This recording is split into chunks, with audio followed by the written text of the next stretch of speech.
um anúncio publicitário do livro novo da Fundação Rosa Luxemburgo, que é a biografia da Rosa Luxemburgo em quadrinhos. Eu comecei a ler, está primorosa. É publicado pela Martins Fontes em colaboração com a Rosa Luxemburgo. Obrigada. Bom, quero começar também agradecendo. Para mim é uma alegria estar aqui e por duas razões. Uma, para quem me conhece de outros tempos, né?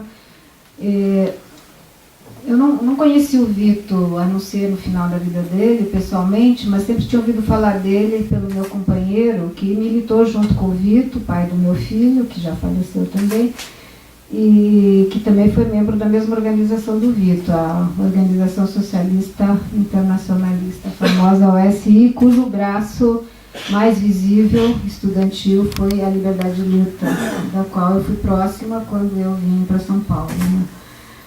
E, bom, essa é uma razão. A outra razão é porque eu estou aqui na Unesp, né? No CEBEM, CEMAP. Eu pesquisei no CEMAP para o meu mestrado no século XVIII, né? E, enfim, eu tenho uma ligação profunda com essa universidade, como a Solange disse no começo. Eu fui professora do departamento de filosofia, agora estou aposentada. Dei aula durante, sei lá, quase 30 anos, né? E, enfim, e é isso. Então, para não... Enfim, eu trouxe umas ideias aqui para a gente debater, umas ideias bem polêmicas que o Vito levanta nesse livro dele. Foi muito bom você ter começado, e é difícil, eu jamais poderia fazer essa contextualização que você fez tão bem. Então a gente se situa melhor depois que você falou. E o que eu vou trazer aqui são algumas ideias para debate que são bem polêmicas e com as quais eu concordo totalmente, as ideias do Vito. Eu vou abordar 3 tópicos. O primeiro tópico é o que você já chamou de Vito Luxemburgo. E que é engraçado, né? Porque eu também agradeço, então só para explicar para o público, que eu fui convidada para fazer um pós-fácil aqui no livro, e eu disse para o Arbex, olha, eu vou falar da relação do Vito com a Rosa Luxemburgo. E ele falou, eu imaginava mesmo que você ia fazer isso. Então, eu vou um pouco expor o que é esse Vito Luxemburgo, porque é curioso, no decorrer da entrevista, ele faz críticas à Rosa Luxemburgo, algumas que eu acho completamente corretas, por exemplo, a visão que a Rosa Luxemburgo tinha, né, na crítica que ela faz aos bolcheviques, um texto famoso que ela escreve em 1918, chamado A Revolução Russa. Ela critica os bolcheviques por uma série de questões, e uma delas é a questão agrária, né? Então, essa repartição da terra pelos camponeses, a Rosa diz assim, isso é uma bobagem, eles simplesmente estão criando uma nova camada de proprietários que vão se recusar a fazer parte de uma propriedade coletiva da terra, que seria a propriedade verdadeiramente socialista. Eu desenvolvo um pouco essa ideia aqui no pós-fácil. E a Rosa Luxemburgo, ela tem uma insensibilidade total. Ela está exigindo dos bolcheviques, nesse ponto, uma política imediatamente socialista, no caso, uma política abstrata, né? É um problema, né? E aí o Vito diz, bom, como é que ele chama isso de uma incoerência da Rosa, né? De um lado, então, ela defende uma política socialista na questão da terra, nada de distribuição das terras aos camponeses. E é uma bobagem também porque os camponeses não ficaram à espera de que os bolcheviques dissessem vão e peguem as terras. Eles foram e pegaram as terras, né? Quer dizer, ocuparam as terras. Os bolcheviques foram, assim, simplesmente na rabeira desse movimento, que foi um movimento espontâneo. Bom, então esse é um lado da questão. O outro lado, a Rosa, ela se opõe à dissolução da Constituinte, da Assembleia Constituinte, em janeiro de 18, ou seja, ela defende uma instituição burguesa e, ao mesmo tempo, por um lado, e ao mesmo tempo, ela defende uma política socialista. Então, o Vito diz, é uma incoerência da Rosa Luxemburgo, e de fato, ele tem razão, mas, ao mesmo tempo, ele faz algumas críticas à Rosa que não são corretas, né? E, por exemplo, uma delas é que ele diz que a Rosa era a favor do assalto ao poder. Não é verdade, a Rosa não era a favor do assalto ao poder, isso é uma coisa super explícita, ela sempre se posicionou contra a tomada do poder por um pequeno grupo, e sempre ironizou essa ideia de grupos armados que tomam o poder, porque para ela uma revolução socialista só pode ter o nome de revolução socialista por uma revolução feita pela grande maioria, né, daqueles que são, enfim, ela fala da população alemã, é isso que está escrito lá no programa da Liga Spartacus, que depois está no programa do Partido Comunista Alemão. Então, tem uma coisa assim de algumas críticas, mas é porque o Vito, como você mesmo disse, ele não conhecia tanto a Rosa, e eu não estou aqui para ficar questionando o Vito a respeito disso, não é o meu interesse. O meu interesse é o seguinte, é mostrar em uma série de críticas que ele faz aos bolcheviques, como ele está totalmente próximo da Rosa. Ele tem uma posição luxemburguista, sem ele mesmo talvez ter consciência disso, sem saber e tal. Então, por exemplo, uma das coisas que ele faz é uma defesa da individualidade. Ele diz assim: Marx diz que o socialismo não é a abolição dos direitos individuais, da individualidade, não é o comunismo primitivo em que o indivíduo não existe. A individualidade não é uma coisa que deva ser simplesmente suprimida no comunismo. Não dá para contrapor os direitos coletivos aos direitos individuais. Isso enfraqueceu o movimento comunista no Ocidente, porque fez uma contraposição falsa, etc, etc, etc. Então, a Rosa Luxemburgo é uma das grandes defensoras, né, dos direitos individuais. Ela, em momento algum, passou pela cabeça dela que haveria uma contraposição entre coletivo e individual. E eu acho importante ressaltar isto nessa fala do Vito, que atravessa vários momentos do texto dele, porque sempre tem uma coisa, né, na esquerda de dizer, não, individualismo não, então e uma defesa do coletivismo, daquele coletivismo bruto, né? E o Vito, em vários momentos do texto, diz assim, o comunismo de guerra não dava para chamar aquilo de comunismo, que foi um absurdo. E aí, o que era? Simplesmente eles foram obrigados a adotar aquela coisa, naquele momento, naquela confusão, enfim, tinha a ver com todas as circunstâncias, a guerra, etc. e tal, mas chamar aquilo de comunismo, de fato, é uma coisa totalmente absurda.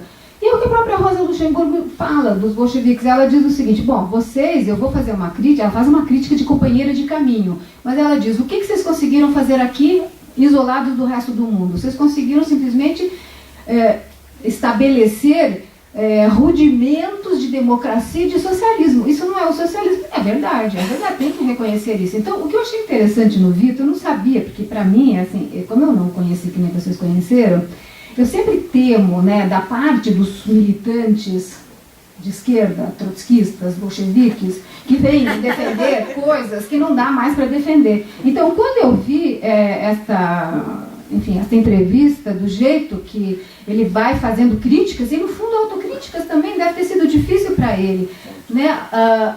Mas ele é de uma honestidade intelectual, de um rigor, isso que o Albert falou, né? Tem essa erudição e tal, mas mais do que isso, eu acho, ele é um homem de uma fibra moral pelo qual tem uma grande admiração, que é difícil de encontrar nos militantes de esquerda, que a gente está falando dos de esquerda, os outros, né, não nos interessam tanto, né? E depois, uma outra coisa que ele critica também é a ideia do partido como guia infalível. Então, ele diz, por exemplo, um de vocês faz uma pergunta, aqui ele se refere ao Lenin, depois algum de vocês faz uma pergunta se referindo ao Trotsky, diz assim, que o Trotsky diz, é uma citação do Trotsky, sei que não podemos ter razão contra o partido, só podemos ter razão com o partido e através do partido. Bom, Rosa Luxemburgo critica isso desde 1904, exatamente como o Trotsky fez, né? O Trotsky criticou. O que é que ele disse? Bom, o que é que vai acontecer? Um comitê central, né, vai substituir o partido e depois o secretário-geral vai substituir o comitê central. Enfim, o partido substitui o comitê central, depois o comitê central substituído pelo secretário-geral. Bom, a Rosa Luxemburgo, em 1904, exatamente no mesmo ano em que o Trotsky faz essa crítica, disse, não com essas palavras, mas a ideia era a mesma, né? Bom, então, mais uma coisa que eles têm em comum. Depois ele fala também, outra crítica que ele faz é ao tal do homem novo, que, que eu chamo o famigerado homem novo, né? Que seria criado pela Revolução. Né? Então, o que é esse homem novo? Eu gosto de ler o Vitor, porque ele é assim, sabe? É um murro. O novo homem seria o homem que faz tudo coletivamente, que renuncia à sua individualidade. Isso é uma coisa muito cômoda para uma direção burocrática, porque o cara não tem reivindicações individuais, só tem reivindicações coletivas. E como o coletivo não é ele quem determina, é o Estado que determina, está resolvido. E aí, como é que era a história dos refeitórios coletivos, das moradias coletivas? Por quê? Porque não tinha outra saída, era um pouco assim, né? Era o que dava para fazer, né? Naquele momento, para as pessoas não morrerem de fome. E o que o Vitor diz, bom, os refeitórios coletivos, o que ia acontecer? As pessoas iam lá comer e tal, e ficavam com fome, porque não tinha comida, né? Então, chamar aquilo de comunismo era um absurdo, ok. Bom, deu um negócio que eu ia falar, mas acabou me fugindo. E essa coisa do... Assim, e uma coisa que é muito elogiada, inclusive, é que nesses coletivos, é assim, de dizer, bom, mas era legal, porque as pessoas faziam tudo juntas.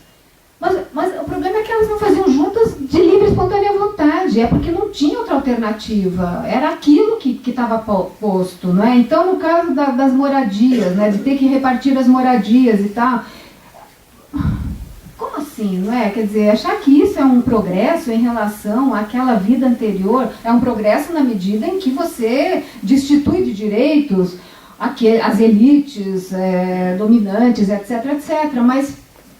E a Rosa Luxemburgo, então, isso que eu estava querendo lembrar. O que ela vai dizer? Ela vai dizer, não se trata de fazer da necessidade virtude, porque eles adotaram essas medidas por necessidade, porque não havia alternativa. Agora, achar que aquilo é um modelo a ser seguido pelos partidos comunistas do resto do mundo, tem uma distância. Bom, então, depois, outra passagem que é a Rosa Luxemburgo escrachada. Por isso que nós te convidamos aqui.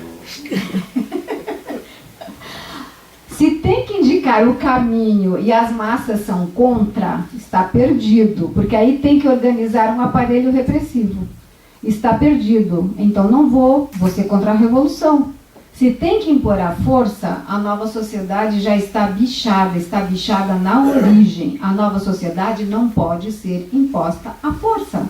Se ela é melhor, como eu vou impor uma coisa melhor à força? Se ela é melhor, não precisa ser imposta. As pessoas aceitam, a maioria aceita. Tem alguma coisa errada nessa lógica, diz o Vitor. Bom.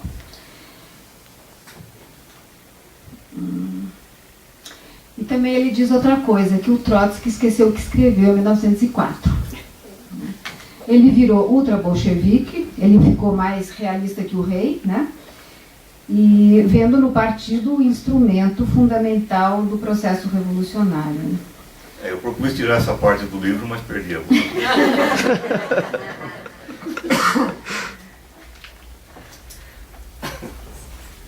Depois, uma outra frase que a Rosa assinaria, que é a educação dos trabalhadores na luta. Se os trabalhadores começarem a lutar, eles vão se educar porque estão lutando. Ou seja, os trabalhadores se educam na ação, na luta política. É uma ideia central no pensamento político da Rosa Luxemburgo. Depois, mais adiante, também uma crítica da ideia de vanguarda, que ele também faz. Aí eu, fiquei bem surpresa, né? Chegar nesse ponto, né? Mais luxemburguista do que isso é impossível, né? E, finalmente... ainda nesse capítulo, né, do Vitor Luxemburguista, depois eu vou abordar outros dois tópicos rapidamente. Na página, eu estou aqui não corresponde ao livro, né? Essa parte aqui é incrível. A defesa das liberdades democráticas, justamente, que é o cavalo de batalha fundamental da Rosa na crítica que ela faz aos bolcheviques, em 1918. tinha que ter não só a liberdade de discussão dentro do partido, como queria Trotsky, tinha que ter liberdade de discussão dentro da sociedade. Não tem como dizer, de repente isso pode funcionar ou pode não funcionar. A única coisa que pode funcionar é isso, não tem como ficar em dúvida. A não ser que se acredite que não é o conflito social que faz a história avançar. Isso não tem nada a ver com o marxismo e até com a observação empírica. Um Estado ditatorial, naquele grau de ditadura, é um Estado congelado, é uma sociedade congelada. Aí só pode mudar pela explosão, que é como costuma acontecer nos momentos de virada histórica. Uma sociedade se mantém, sempre rígida, até que quebra. Inesperadamente, depois de 50 anos, sei lá, aliás, como aconteceu com a União Soviética, 74 anos depois desabou. Não havia liberdade. O livro da Svetlana Alexievich, O Fim do Homem Soviético, que são entrevistas que ela faz de 1991 até a perestroika, glasnost, ela entrevista pessoas comuns, né, da população russa. Uma lição que a gente tira daquele livro, depois de chorar muito, né, vendo aqui aquela barbaridade que é relatada ali, é que a falta de liberdade foi um elemento essencial para fazer aquela coisa não dar certo, para fazer a coisa ruim, que é o que o nosso amigo Vitor diz aqui. Isso é pura Rosa Luxemburgo. Bom, segunda ideia para a nossa discussão. Como é que o Vitor explica o fracasso da Revolução Russa, por quem que a Revolução foi confiscada? O Arbeck já falou, foi confiscada pelos bolcheviques, e ele toma o Partido dos Pequenos Camponeses, que para mim é uma ideia muito cara e eu acho muito correta, né? Os pequenos camponeses tomaram as terras para melhorar de vida, eles não tomaram as terras para entregá-las ao Estado e cultivá-las coletivamente. Os bolcheviques tiveram todo o apoio da massa dos camponeses, que era 80% da população, e o Vitor diz, eles deveriam ter deixado o processo evoluir. Tem um lado de um certo espontaneísmo, né, que ele tem toda a razão, porque as coisas se ajeitariam de alguma forma, sem aquela violência absurda, sem essa interferência de fora. Por exemplo, o que o Arbeck já falou, daquele decreto, né, de expropriação dos excedentes, de 11 de junho de 1918. Né? E a partir daí houve uma ruptura do partido com os pequenos camponeses. Né? E o Vitor considera que isso poderia ter sido evitado, né? Isso teria evitado, se não houvesse essa ruptura, teria sido evitado a criação desse aparato repressivo que acabou por acabar com a Revolução, por liquidar a Revolução. Então, o que é interessante é que um bolchevique vai dizer, não, mas os pequenos camponeses, eles queriam a propriedade da terra, esse é o argumento da Rosa, vai criar uma camada de pequenos camponeses que, né, não vão querer depois ser desapropriados. O que o Vitor diz, e isso é bem interessante, ele diz, não, mas os pequenos camponeses, eles não desejavam a introdução do capitalismo no campo, né? Eles não estavam querendo uma apropriação privada das terras, que vai lembrar todas aquela instituição comunitária russa e tal, né? Então, o que ele vai acabar mostrando, e também o livro mostra com as perguntas que vocês fazem e tal, é que o que subjaz a essa política anticamponesa é um preconceito, né? Um preconceito que é um preconceito marxista, né? Modernista contra os camponeses, que a própria Rosa Luxemburgo tem também. Esse preconceito que é o seguinte, né? Os camponeses são vistos como atrasados, como destinados a desaparecer, e a ser substituídos por uma coisa tão avançada que são os operários de macacão, os operários da fábrica. Né? E eu acho assim, o século XX mostrou que essa posição é um equívoco, está errada. Né? Porque, vejam bem, a única internacional que foi criada recentemente, qual foi? A Via Campesina. É de camponeses, de pequenos camponeses. Quem que é mais progressista? O operário que fabrica automóveis para poluir a cidade, que fabrica armas para fazer guerras, ou o pequeno camponês que cultiva alimentos saudáveis, o pequeno camponês que adota a agroecologia, que cultiva alimentos saudáveis e que preserva o meio ambiente? Precisamos mudar de visão, e não considerar os camponeses como um saco de batatas, como batatas dentro de um saco.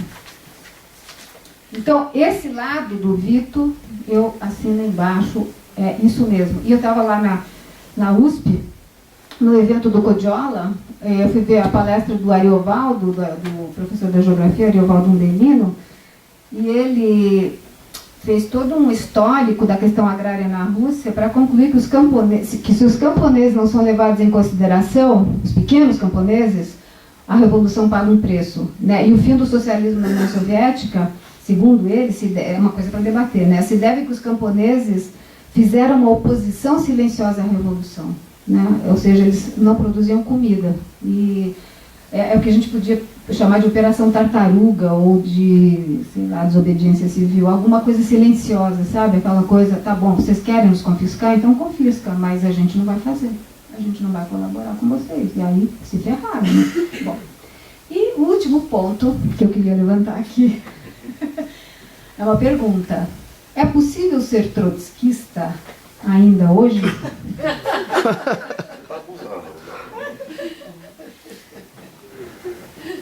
Tenho a maior simpatia, né, pelo trotskismo, considero uma parte da minha história uma história trotskista, certamente. Enquanto alguns militantes da esquerda trotskista, ou que se consideram trotskistas, consideram que hoje ser trotskista é defender, por exemplo, a teoria da revolução permanente, né, que essa é uma das ideias fundamentais do marxismo no século XXI. Eu estou pensando aqui um debate que eu assisti de lançamento da nova tradução da autobiografia do Trotsky, que estava o Michel Lovil, o Valério Arcari e o Boris, que fez o Boris Vargavti, que fez a tradução. E aí tinha essa coisa, bom, como é que é possível ser trotskista hoje em dia? Então essas coisas da revolução permanente, tanto o Michel quanto o Valério concordam com isso, né? O Vito tem uma posição bem diferente, é isso que eu quero lembrar aqui. E também eu vi numa outra mesa em que aquele Tamás Kraus, que escreveu a biografia do Lenin, reconstruindo Lenin, e tinha o Jorge Altamira, que estava debatendo com ele, né? E aí, uma hora, o Jorge Altamira disse o seguinte, que a tese da industrialização forçada não era do Trotsky, era do Preobrazhensky, tudo bem, o Vito concorda, sim, tá, ok. Mas, e ele diz isso, né, e o Jorge só diz isso, não avança. E aí o que eu acho incrível no Vito, e muito legal, ele diz o seguinte, tudo bem, essa teoria da acumulação socialista primitiva, né, é do Preobrazhensky, ele fala é uma teoria reacionária, porque significava o quê? Expropriar os camponeses para sustentar o desenvolvimento da indústria. Então, você expropria os camponeses, porque precisava ter esse, né, juntar dinheiro dentro do saco para depois poder desenvolver a indústria, né? E o que o Vito diz é o seguinte, é que tá tudo bem, então, né, o Trotsky não foi ele que inventou isso, né? Mas o Trotsky nunca disse uma palavra contra isso. Aí, é aí que o Vito diz o seguinte, que ele parou de se chamar trotskista. Ele parou de se dizer trotskista. E aí eu admiro muito o Vito por isso, porque é uma razão moral. É uma razão moral que está em jogo. Não dá para defender a violência que foi feita contra os camponeses no decorrer da Revolução Russa. Não dá para defender isso. Uma pessoa de esquerda tem que ter a dignidade, né, a integridade moral para reconhecer a verdade, por mais que isso possa doer, mas não dá mais para continuar naquele blá blá blá de que foi importante, de que foi necessário fazer a coletivização forçada. Bom, aí já é o Stalin, tudo bem, acho que a esquerda, enfim, a bolchevique não defende isso, né? Mas como diz o Vito, o próprio Trotsky nunca se opôs a isso, nunca apresentou uma alternativa a isso.